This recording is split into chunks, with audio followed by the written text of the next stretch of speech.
Honey. Honey. I'm Martina. 티나, Martina. 마티나, 선생님이 마티나. Maria, Martina. 마틴. Super. 안녕하세요. 독일 빌레펠트 삼형제입니다. 오늘은 저희 막내가 다닐 유치원에 탐방을 다녀온 내용과 함께 독일 미취학 아동들의 보육 시스템은 어떻게 이루어져 있는지 간단히 정리해 보려고 합니다. 독일의 어린 아이들과 함께 올 계획이 있으신 분들은 필수적인 정보니까 끝까지 봐주세요.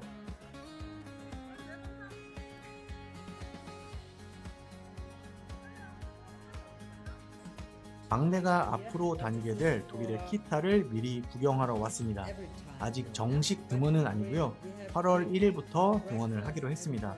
그럼 아직 5개월 정도 남은 건데 주변 한인분들이 이야기하기를 이 정도면 빨리 가는 거다.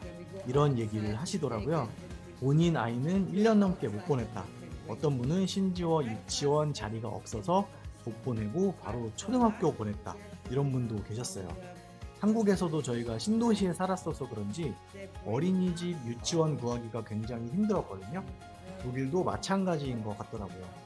우선은 알려드리는 내용에 대해서 제가 보육 관련 전문가가 아니고 독일에 온 지 얼마 안 됐다 보니까 정확하지 않을 수도 있습니다.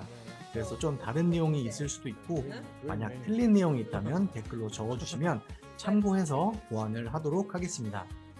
먼저 키타라고 불리는 어린이집과 유치원에 보내기 위해서는 리틀버드라는 포털을 통해서 본인 사는 곳 근처 키타에 신청을 할 수가 있습니다. 저희 막내도 세 곳에 신청을 했는데 한 곳은 자리가 없다, 두 곳은 방문을 해서 선생님과 상담을 해봐라 이렇게 메일이 왔더라고요. 그래서 그중 한 곳을 방문했고 여기는 저희 집 옆 큰 성당이 하나 있는데 그 성당에서 운영하는 키타였습니다. 도착을 하니까 원장님이 계셨고요.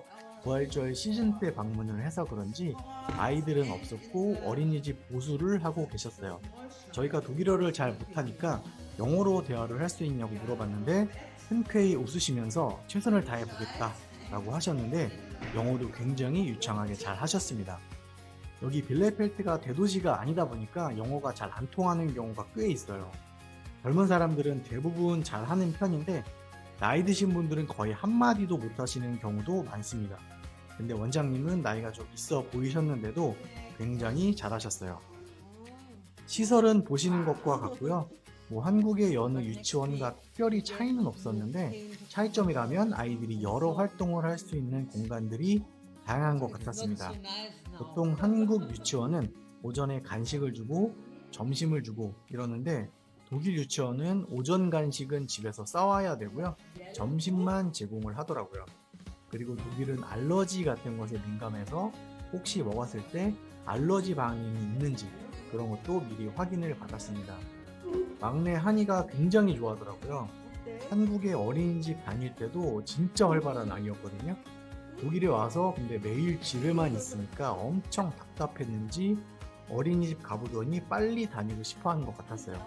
그리고 밖에 공룡 모형이 있어서 공룡 유치원 엄청 마음에 든다 라고 하더라고요. 독일 보육 시스템을 간단히 설명드리면 독일은 한국처럼 어린이집 유치원이 완전히 딱 나뉘어 있다기보다는 보통 키타라는 큰 틀 안에서 여러 형태가 들어있다고 보시면 이해가 쉽습니다. 먼저 0세에서 3세 정도 아이들이 다니는 크리페라는 게 있고요.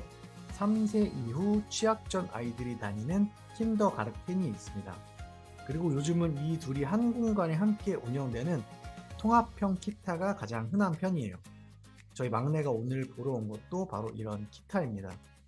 크리페는 한국식으로 보면 영아반 어린이집에 가까운 느낌이고 킨더가르텐은 우리가 흔히 떠올리는 유치원과 가장 비슷합니다. 다만 독일의 킨더가르텐은 한국의 분위기랑은 조금 다른데요. 한국에서는 이것저것 정말 많이 하잖아요.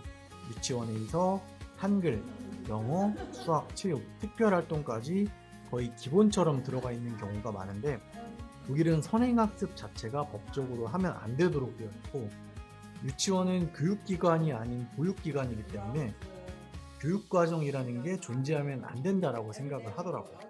그래서 그런 학습식 접근보다는 놀이, 자율성, 언어 발달에 중점을 두고 친구들과 어울리는 경험을 통해서 사회성을 기르는 걸 더 중요하게 보는 편입니다.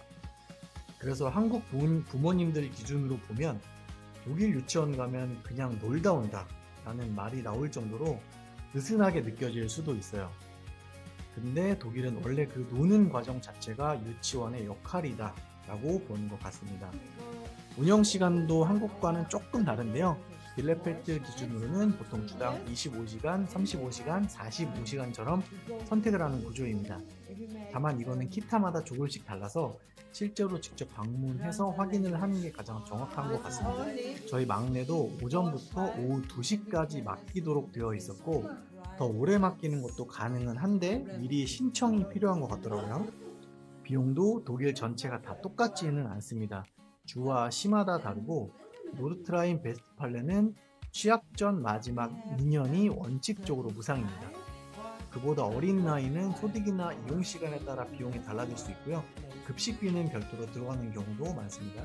한국의 어린이집 유치원도 공립의 경우에는 무상이 맞지만 실제로 활동 비용 등등 해서 한 명당 20에서 30만 원 가량은 냈던 것 같거든요. 저희가 독일 이민을 결정한 이유 중에 여러 가지 이유가 있지만 이러한 복지 혜택을 외국인에게도 동일하게 제공한다는 점이 큰 이유 중에 하나였던 것 같습니다. 그리고 현실적으로 가장 중요한 건 역시 자리 구하기입니다. 독일에서 키타 자리는 생각보다 정말 빨리 알아봐야 되고요. 리틀버드라는 포털로 신청을 하는데 희망시설을 넣고 기다리는 구조라서 미리미리 움직이는 게 중요합니다. 한국이랑 이건 비슷하긴 한데 제가 체감할 때는 한국보다 조금 더 구하기 힘든 것 같았습니다. 그리고 이렇게 키타를 다니다가 초등학교는 언제 들어가냐면 저희가 사는 노르트라인 베스트팔렌 기준으로는 9월 30일 기준으로 만 6세인 아이가 그해 8월 1일에 초등학교 입학 대상이 됩니다. 초등학교는 그룬슐레라고 하고요. 한국과 비교하면 생일에 따라 다르지만 1년 정도 조금 빨리 들어가는 느낌이 있습니다. 정리하자면 독일은 0세에서 3세는 크리페, 3세 이후 취학 전까지는 킨더가르텐, 그리고 이 둘을 함께 운영하는 통합형 키타가 가장 일반적입니다. 그리고 만 6세가 되면 초등학교인 그른슐레로 넘어가게 됩니다. 한국과 비슷한 듯 다르지만 독일 키타는 사회성을 배우고 언어를 익히고 처음으로 집 밖 세상을 경험하는 과정이라는 점에 초점이 맞춰져 있는 것 같습니다. 다음에도 좀 더 유익하고 재밌는 독일 이민 이야기로 찾아오도록 하겠습니다. 감사합니다.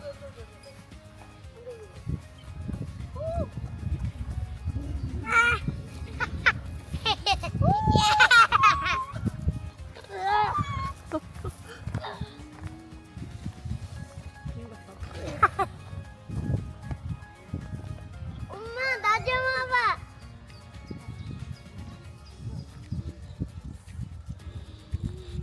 저기 놀이터 있는데? 거기 놀이터 있는데? 보자.